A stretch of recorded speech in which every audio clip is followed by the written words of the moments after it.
Good I'll do the morning same. and welcome back to the Laughter Channel where human interest meets humour interest. My guest today is Katherine Houareau from Western Australia. Welcome to the program. So awesome to have you on. Thanks, Pat. Thanks for inviting me on. Love hearing what you're doing at the moment. Oh, thank you. I only came across you on Facebook 2 weeks ago, maybe. And what impressed me at that time was because I listened to your entire Facebook Live that you were doing while you were out walking in nature, and I was just enthralled with this beautiful conversation that was happening, the flow that was there, the languaging that was occurring within that, and just the whole grace of that conversation. And there's so much can happen for any of us when we consciously create our language and our conversation. And that was my instant connection with the program. One of the premises of the show is that, you know, it's not happening to everybody, but across the globe we do have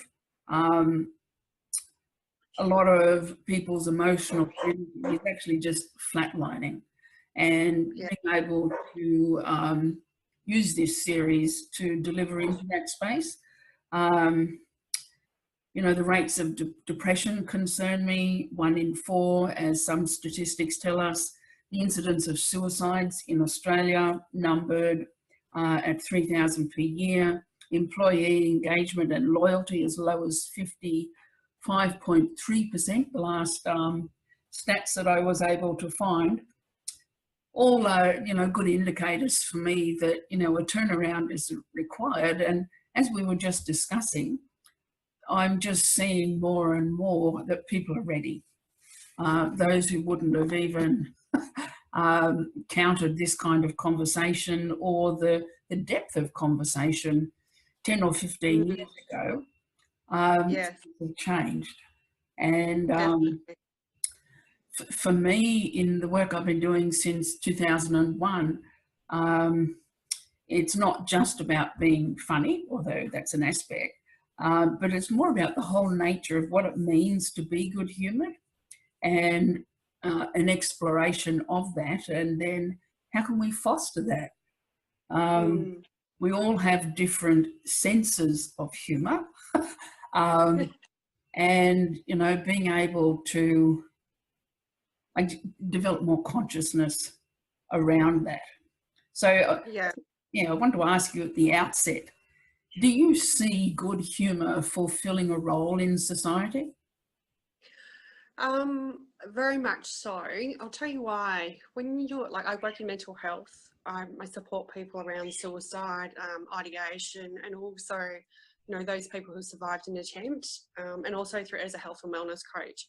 So when it comes to humour, you know, we've all sort of been led to believe that, you know, these are really serious topics, and you know, there's the whole thing about reframing language, and something that really is important to me as one of my key values is humour, and is actually bringing fun and joy and actually laughter into whatever you're doing, but keeping things really simple in layman terms. So in regards to humour being brought into a person's life, absolutely. In regards to engaging in healthy discussions around subjects which can be sensitive, most certainly. You know, our core beliefs are, you know, when you're talking serious subjects, you have to be really serious. And so sometimes you'll just disengage people, and it's about reading people's body language, their physiology, you know, looking at their tone, their facial expressions, and just being completely present with someone. And so I find that when I'm talking to people about humour, and the other day when you heard my discussion, I was talking about surviving a suicide attempt and the PTSD and, you know, intergenerational traumas and everything. And I tried to sort of keep it light, and I had that little hat thing on with the glasses, and it was black and white, just to sort of break it up so that people could see it was different, but also sort of just reflecting on the experiences that I had around humour and being able to laugh, even though the situations were quite extreme, and you know what I went through, but also what other people go through in their daily lives, and just looking for that little quirkiness that really does exist, and you know, finding that light, you know, the lightness in it and the joy, and just looking at your own strengths as well, because I think sometimes we forget to realise that. And humour is really an unrealised strength, and I call it an unflexed muscle. And we really need to practice that muscle, and we forget. Yes. And the only time we actually see that joy and that laughter and humour is when we watch it on TV or in a movie, or we see an incident where it's like we don't, you know, it doesn't happen on a regular basis. So whether it's someone, they may get hurt and they go, oh my goodness, did you see that? That was really funny. Or, you know, where we see children that have a lot of humour, because they can make people laugh, and we can get so much love and laughter, and, you know, reflect on that connectiveness of our own inner child. So yeah, humour is important to me. I do use it every day. One of the things I've been saying to the people I work with, I do a stress, humour and health program, and it includes a lot of improv. And the first rule of improv is that first thought's correct, but we've all been raised to be polite. So we often go, oh, I did not say that. If I say that, someone will get upset. And so we say second thought or third. And it's less authentic. So you know, being able to, you know, we can't laugh and worry at the same time. You know, it's not possible. And, you know, being able to, it shifts people. My mentor in New Zealand used to say to me, humour yanks you off the garden path and into the bushes. And so, you know, then you're in a different place. And so your perspective shifts. And it can't happen unless we've got a high trust environment. You know, people won't engage in humour if they don't trust. Yeah, I actually like to use humour as a bit of a pattern breaker as well. And so, you know, in dealing with people on a daily basis, or just, you know, in the community, someone will come up to me, excuse me, and share something with me, and it's quite serious. But I put a bit of I can read that person and their energy and that need that they need to shift. So I do use humour as a pattern breaker in a conversation, or even just changing someone's dialogue and, you know, their physical state. And sometimes I'll actually get people to, I'll get people to dance. And, you know, in my workshops, like, you know, if I hold a meeting with people in even a corporate environment, or just with kids or families, or just people having a coaching session, I actually get people to actually get up and dance. And I was like, you know, what was your favourite dance as a kid? And they look at me and they're talking about something serious. So I said, let's just do something completely different. They're like, what? I said, let's just get up and dance. And I actually get up and dance, and it actually breaks down that barrier.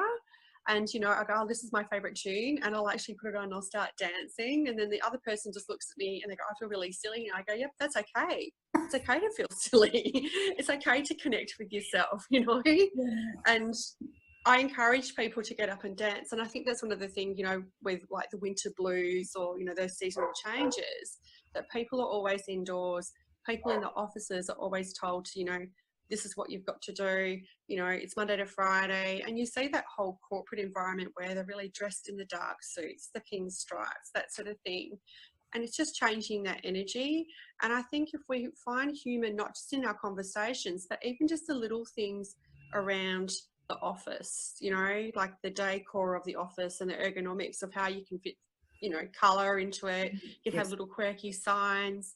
You know, you can have really interesting coffee cups. But I think a lot of people, you know, around HR, work health safety and that sort of stuff, it's so serious. We get bogged down with it, you know, the QMS process, we get so bogged down with things, and we actually forget to humanise the experience.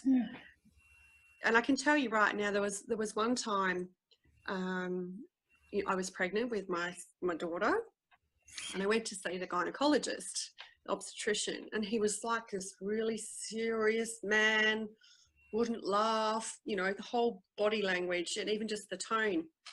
And I sat there one day and I said to him, so what's your real passion? And he looked at me like, what do you mean? You know, so he was like, you know, he's out to retire. I said, what is your real passion? I said, what makes you bring you joy and laughter? And he said, oh, well, you know, giving birth is something, you know, delivering babies is something that, you know, I do as a job. He says, but I find a lot of joy and like real passion out of actually the surgery side. And he said, you know, and what really makes me laugh, I feel really good, is at the end of it when I can actually like help this lady have a baby. And it was just really interesting just listening to what he was saying. And I looked around his office and you could see these little things, like there was a little candy cow that you pushed the tail and the mint came out of the cow's bottom. And I just sort of went, oh, there's little, and just looking around his office, there were little quirky signs of his personality. And I think it's those things that we really need to come out, and we do need to express ourselves and our personality. And it's not just in conversation, or it's not just going to the movies. Yeah. You know, it's getting up and connecting with our inner child. And I think that is the biggest thing about healing, is actually doing that and bringing that laughter and that joy and having some fun and not being serious all the time. So yeah. I had a hip replacement a few years back, and orthopedic surgeons, I don't know if you've known many, but they're like, you know, they're carpenters really. And you know, the saw and the drill, and it's a kind of, it's brutal surgery on many levels. Yeah. And I like the surgeon, wonderful reputation for, you know, his work and everything, but again, very, very serious. And I forget how the conversation came up, but, you know, one day he just shared how he primes himself for the day. So that was running, and the community work that he's involved with, running and cycling and rowing. And then he shared that he played the piano, and it's like, yes, so many of these people, you only see the cold, hard facts, if you like, but they're also gifted in other ways, and but you don't get to see that. Yeah, and I think that is part of that stigma as well, about seeing, you know, not the external layer of the person, you know, in a white jacket and the seriousness, but actually looking into them further and connecting with them. And, you know, I've got some amazing friends that, you know, are psychiatrists and things like that, and they've got awesome sense of humor. And I actually share with them, like, you know, some of my experiences, and they actually say, oh, I'm actually bringing that into my practice. You know, they're actually bringing that conversation.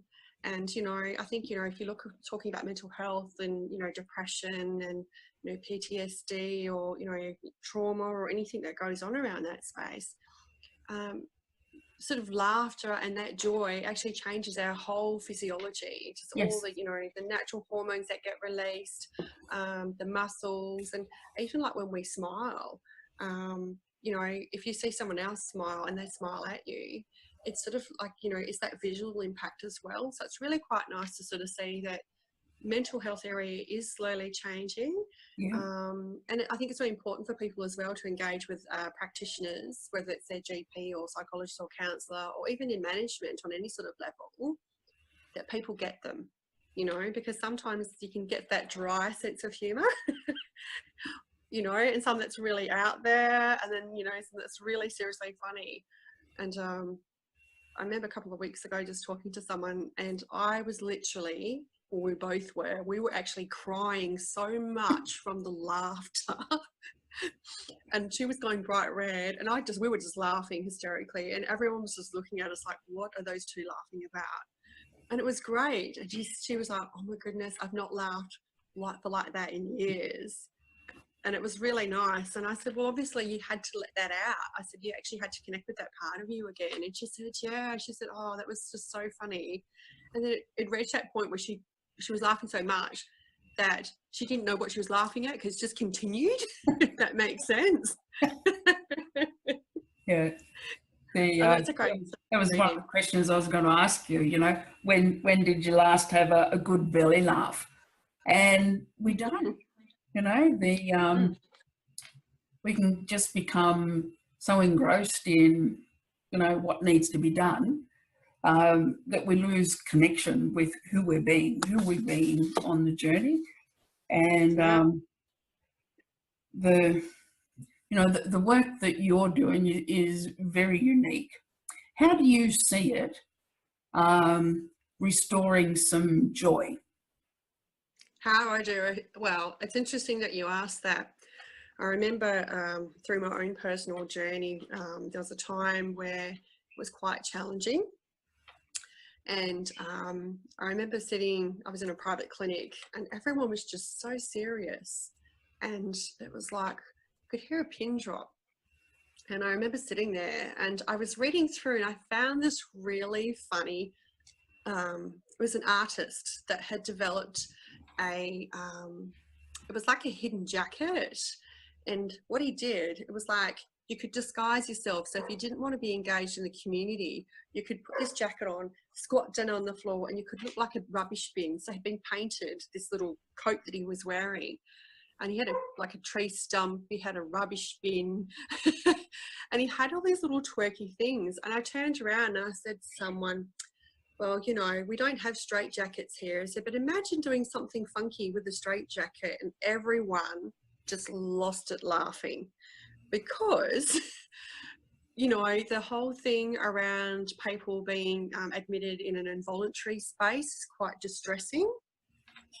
And it just sort of brings back, you know, doctors actually humanizing that experience. And a couple of the nurses saw the catalogue, like this brochure in this magazine. I said, wouldn't that be great? Like, and they thought it was funny. And a few of the psychiatrists thought it was funny because we were just breaking it down. And I remember sort of sitting there one day and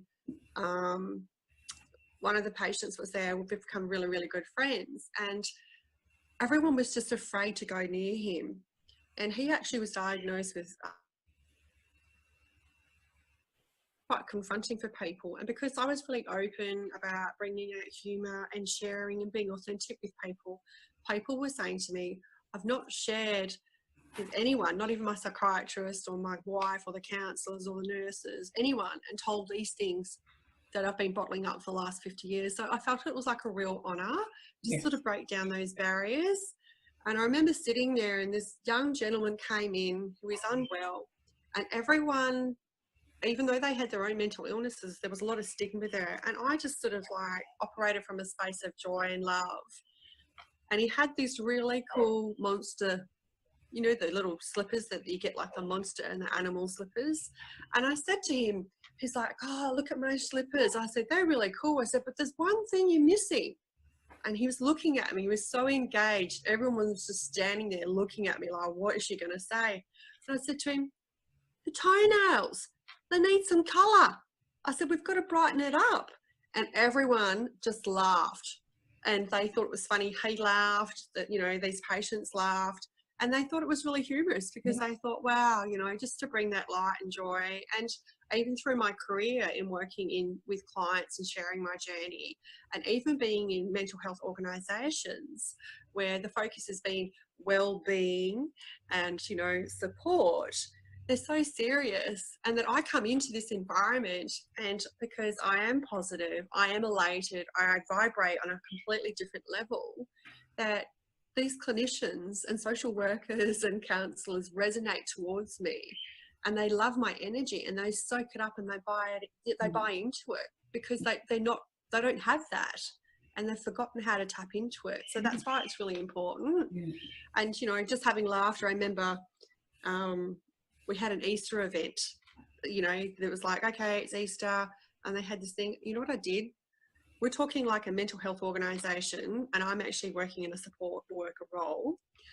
I rocked up in my onesie in a hot pink bunny suit with the tail and the ears and a basket, and I went from for the whole 3 floors, handing out Easter eggs for every single person for about an hour. And they were all just looking at me like, are you serious? But then they started laughing because they saw that it was really such a great idea. Yeah. And they're like, oh, wow. We said, we can't believe you came in here and did something completely different. Yeah. I said, that's exactly it. I said, we need to break our state, you know, of our focus and just mix it up a bit. And they were all laughing the whole day. They just kept talking about it. So just doing things a little bit quirky. Yeah. When I was in New Zealand, I did 2 pilots in an aged care facility, and Easter came, and the owner dressed up as a hare.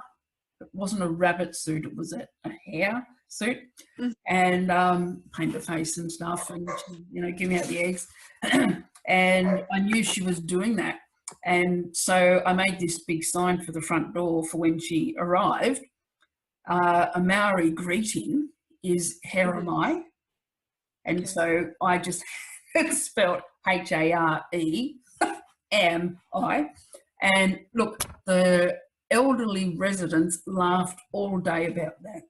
You know, they would go around just repeating it over and over, Haramai, and laugh, you know. So, you know, being able to break the boundaries a little bit, you know, play with something that's fairly culturally sensitive, but to do it with goodwill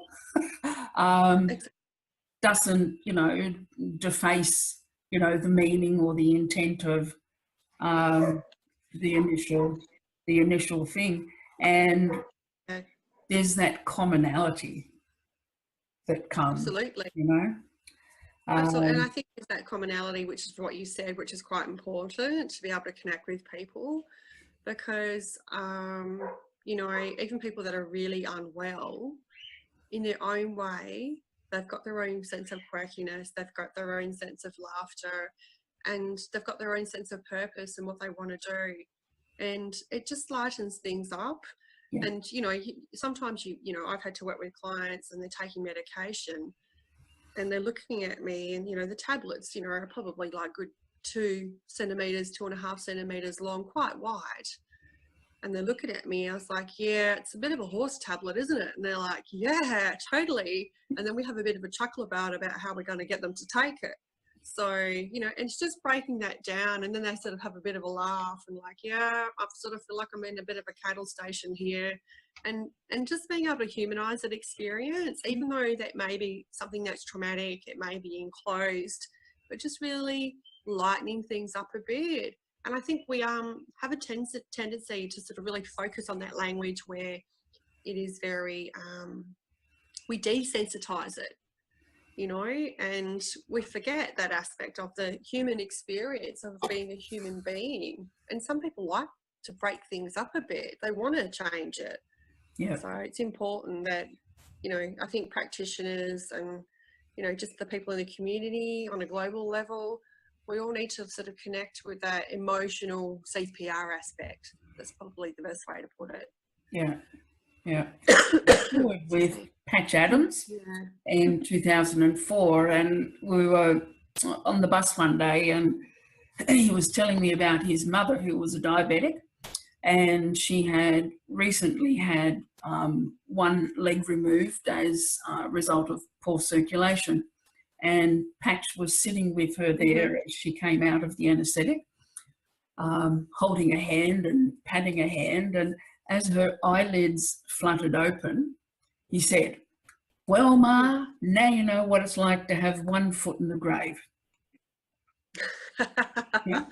I can relate to that. I can relate to that. My own father had an amputation and we used to laugh, and my son would grab his like artificial prosthetic leg and he'd say, "Look, Papa, I'm a pirate, look at me." And then my dad would say, "Yeah, me too," you know, and the both of them would be silly, and then, you know, they'd find something to put a patch over their eye.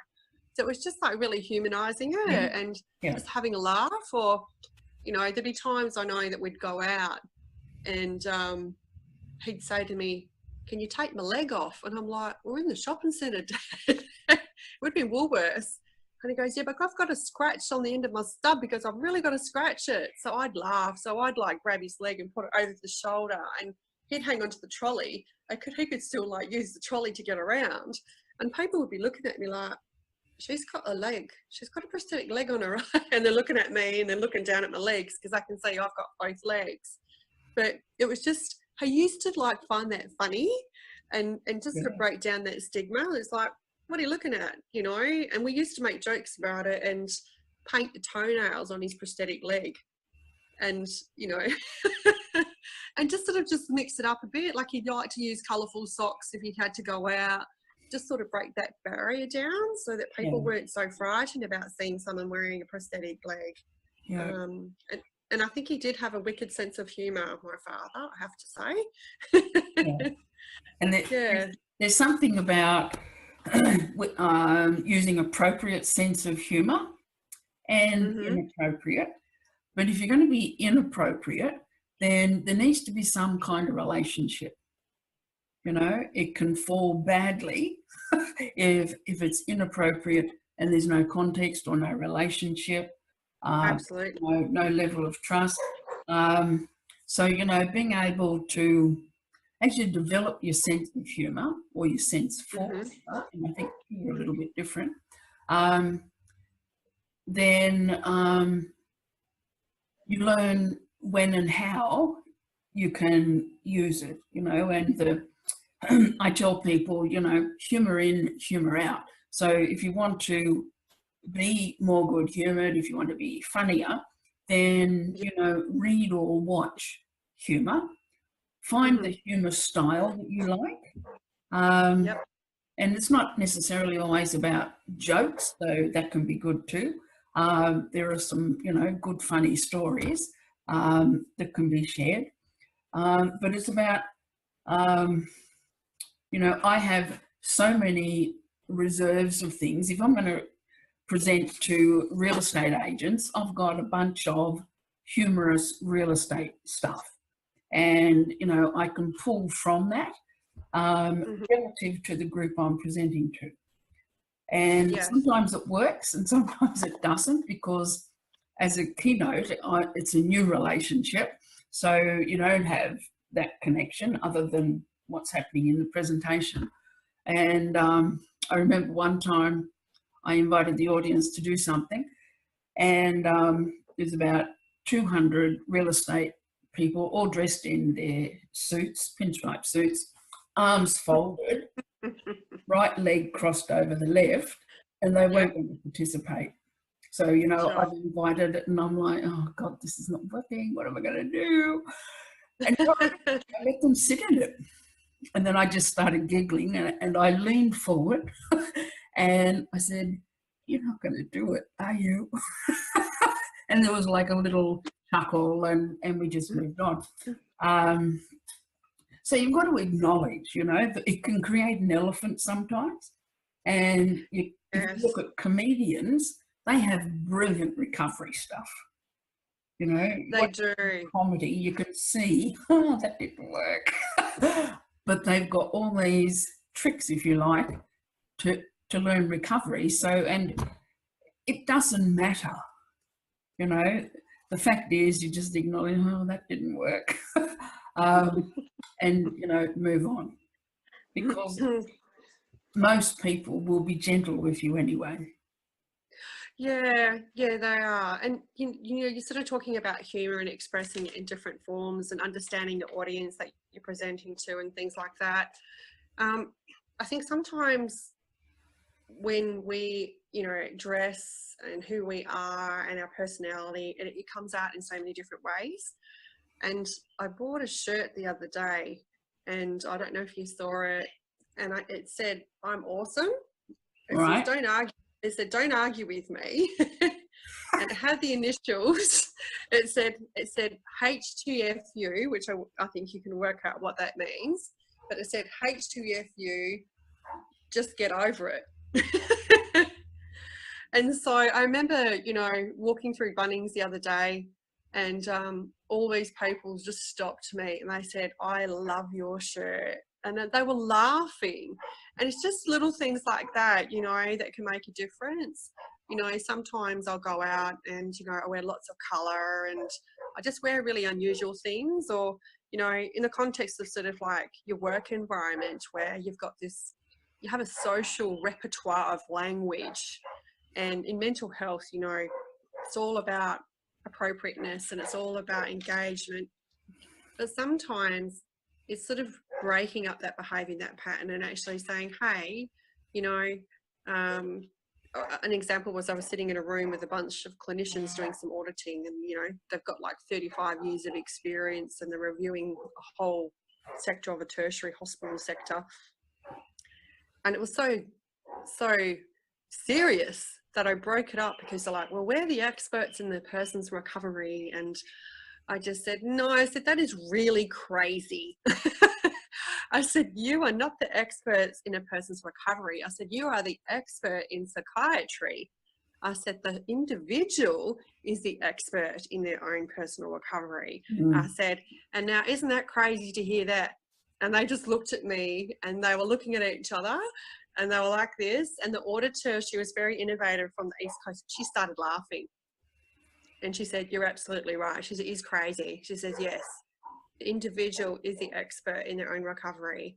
And, you know, and we were talking about like what things to bring into a hospital environment for people to recover, what tools people needed, what the carers needed. And, you know, I went through, and as a Reiki master as well, I was taking photographs of the environment. There was no joy there. There was no laughter. It was so serious. The colours of the, you know, these wards, even the locked areas were just dark, dull, boring. And there was no motivation. There was no inspiration at all to inspire people to step into any level of shifting emotionally or energetically. And I said to them, this is what we need to do. And now through those healthy conversations, they're actually instigating those things where, you know, the laughter yoga, changing the colours of the wards and the walls, having some art on the wall that's got a sense of humour and about well-being, and encouraging people to engage rather than sort of putting them in a box and saying, well, you know, you don't have the coping mechanism, you don't have the emotional intelligence because you're stuck right now and we're going to heavily medicate you, and not giving people that choice to want to participate. So, and that's what I'm saying. So laughter can be used in a really effective way with tact and strategically. Is there, do you have one person whose humour you love? Is there someone who has this amazing sense of humour whom you really admire? Yeah, there's two people, Robin Williams. Yes. I've always loved his work, and Jim Carrey. Okay. Like, and it's interesting because when you sort of look at famous comedians and things like that, there is a darker side to them that they've actually experienced through life. And that projection of that sense of humour is a way of them healing themselves, but also healing others, not to really see who they really are. So, yeah. And yeah, Jim Carrey, you know, I love what he does, and also Robin Williams when he was alive. It's like, you know, they were awesome. They're really awesome characters, awesome guys. When Robin Williams died, I remember feeling that this huge vacuum had been created, and that myself and anyone else who was a stand for humour and being good humoured really needed to up our ante. You know, it's like there's this huge hole.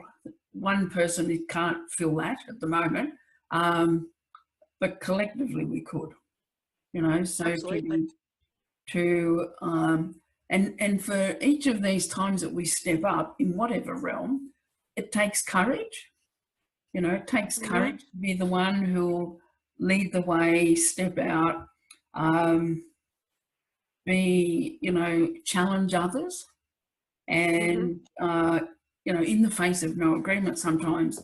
I know my speaking colleagues over the years in professional speaker organisations have always cautioned and warned me, you know, you can't wear that silly hat. You know, you're never going to get to work in corporate with those fingernails. They're not pretty at the moment, but that whole thing, because I use the monarch butterfly as my brand, and I'll often have a monarch wing painted on one nail. So there are all these extensions of what I believe and, you know, symbols for constant transformation. Yeah.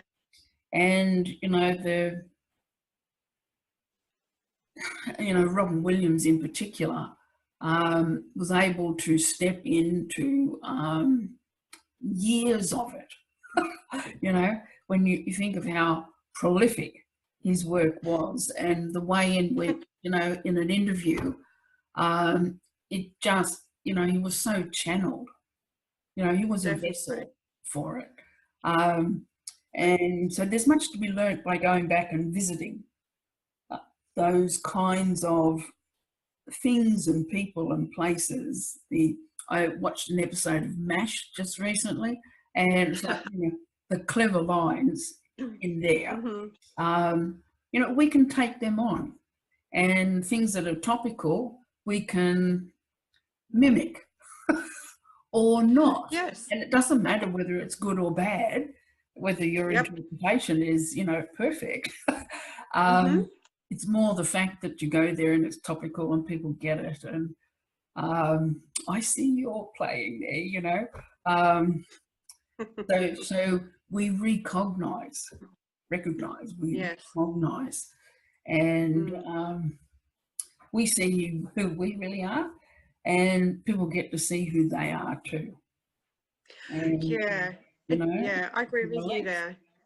Yeah, it's interesting to say that because I know that I'm actually looking at doing some comedy training to talk about suicide. Yes. And someone looked at me and they were like, "You can't do that." And I said, "Says who?" I was like, you know, and you talk about like mental health. Well, there's so much stigma in mental health, and it is the elephant in the room. But if you start talking about suicide, you're the invisible person. And, you know, you're seeing a lot more people coming out about talking about it and talking about mental health and this, that, the other. But suicide is pretty serious business, and we really do need to lighten it up. And, you know, and I think it is those people that have gone through the experience of having the ideation or surviving an attempt have got so much more insight and are able to reflect on the aspects of the humour of life. And I think that's why I'm really curious about getting into that space, because I have seen some awesome comedians. Yes. And they've just taken, you know, the audience by storm. And you can see some of the cues, as you've said, have not worked so well. You can see them on stage and have had to reflect and then quickly move on to the next thing. And on other aspects, a lot of people have actually just lost it laughing and been in hysterics at like mental health conferences and suicide conferences. So I think it's important that we do have those there's where you can use the inappropriateness to great effect. Absolutely. Absolutely. I think it's Mark McCormack. Do you know him? Yep. You know, he's just done, or I think he's finished it a couple of years back, but a suicidology degree, which just blew me away. It's like, who knew we could do that now? And of course, he is a comedian. And it's like, look at this marriage. This is extraordinary. And, you know, my wish is to see people fully self-expressed. And so we need to experience all of our emotions in order to do that. And the only way we do that is through that exploration. Absolutely. And I think it is really stepping into that and understanding, you know, your own personal journey and your experiences. And, you know, I love watching kids' movies. I really connect with that inner child, and I laugh so much. My son and I were watching something last night, and we just had to snuggle on the couch and we were just laughing away. And it's really nice to sort of have that connectivity with another human being as well. And even with my friends as well, you know, we'll go out and we'll have a really good laugh. We'll talk about stuff, and we'll talk about life, and we'll talk about the silly aspects of it. Yeah. And, you know, and even if there's, you know, you have those serious topics about, well, you know, how silly is this? Like, is it something that we really need to be bothered by? Are we really concerned about? Yeah. What's the bigger picture here? Yeah. I've got a 6-year-old grandson, and one time recently he came in and he had his little doctor bag and gets his stethoscope out and said, "Now, I'm the doctor," he says, "and I'm here to check your heart." So he puts it in and he's listening to my heart, and he said, "Yes, that all seems good." He said, "However, I have to write you a description." Right, not but Prescription. And he sat down and he wrote out, you know, in his writing something. And it's like, there's the gem, you know, there's that wonderful human connection and some humour, not intended. And I'm going to share that now with my GP, who's a very serious man. And who has said to me on more than one occasion, "I actually need to come and see you, Patty," because there's not a lot of joy sitting here. So I'm going to give you a copy of that. Yeah, that's really cute. I can relate to that because I know that my son, you know, if we get instructions for something and we've got to build it, we call it destructions. We're going to destruct something here, like. Because yes, we are. And I always, you know, friends say, "Oh, you know, I've got this flat pack thing." I said, "Oh, don't follow the instructions." I said, "Follow the destructions." Like, you know, and they're like, "Oh yeah, totally," because they could never make head or tail of the instructions. So I think you've just got to like look at things, sometimes tweak the language and just have a bit of a laugh about stuff. So, and I love the prescription thing.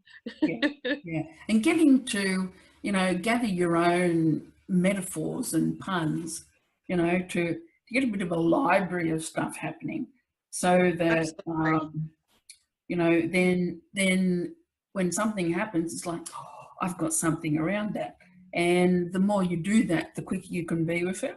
I had a radio program back in New Zealand, and I was able to fairly quickly, after some practice, be able to come up with a piece of music that fitted in with something that had just been said, you know, and provide a link, and we'd go to that.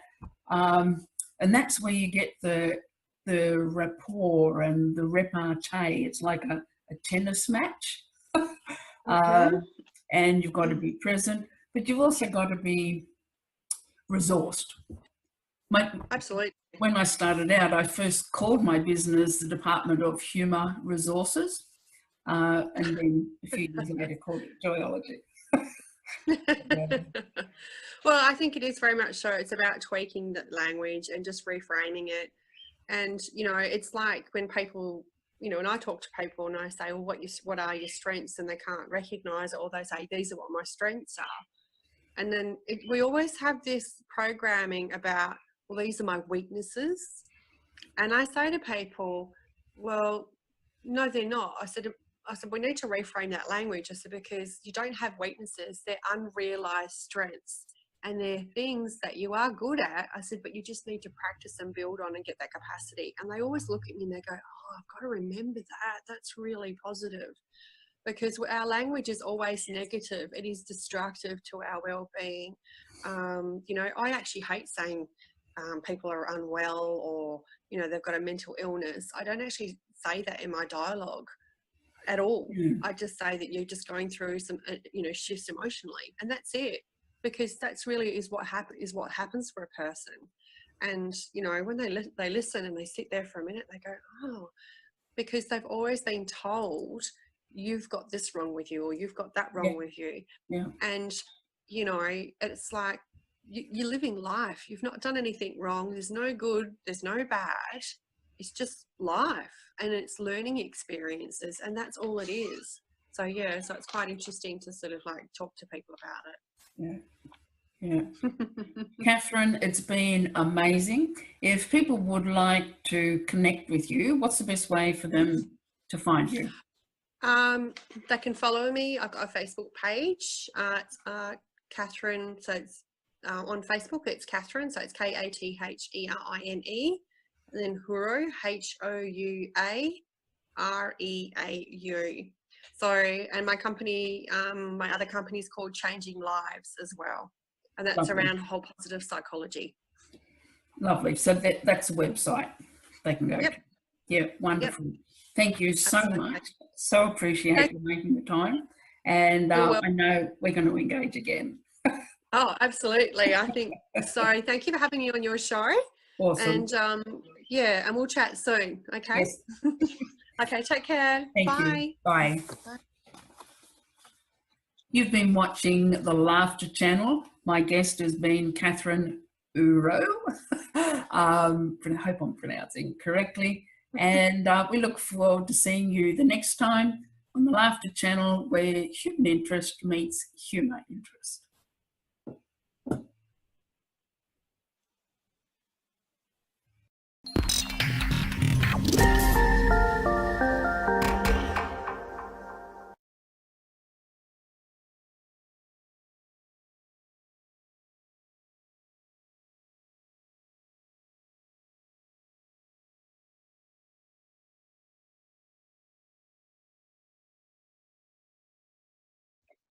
Do you have any one moment or one experience that sits perhaps as the highest expression of your work? Oh, it's not my style. I'd rather think of 10,000 experiences the highest, because they're not really in competition with each other. Yeah. I'm really incredibly thankful that I have the partner, Susan, that I have, and what she brings to me in love and activism, and a great team here. I think I have the best assistant I've ever had in Derek, and I love that my kids have also worked with me, and so all the clown moments are wonderful. Yeah. So I would just use the word life to say that's the wonderful thing. Yes. Yay, life. Thank you. Yes. Yes. They're coming to a close patch, and there's a quote that I've seen time and time again that I actually love. So I wonder, in closing this session, if you would share that quote with us, please. This one on this piece of paper? Yes, that's the one. Okay. There is no hope for human survival if we do not change to a loving world. There is no hope for rich people in the future, no hope for anybody if we don't make a world whose values are compassion and generosity. And I don't know when I first said it, but I certainly stand by it. We're in really big trouble on many fronts. The most clear is the environment. And I think both of our countries have doo-doo for leadership. Certainly I can speak fully about mine. It's such an embarrassment of leadership. He's probably the #1 cause for laughter in comedy clubs. Oh, yes. You shouldn't be laughing perhaps so loud, but yes. Well, it is funny that given our 500 billion brain cells and the opportunities we have for life and what we could be doing with it, that we have sunk so low to actually think wealth of money is a big deal and wealth of friends is Yes. And yes. so many other things. So it is funny, our coming extinction. I wouldn't want to bet on what happens, but I do not pretend to think we will survive if we don't make a loving world. Yes, I agree with you. I agree. And you can't buy with money or with an army a safe enough place to survive the planet that is coming if we don't change.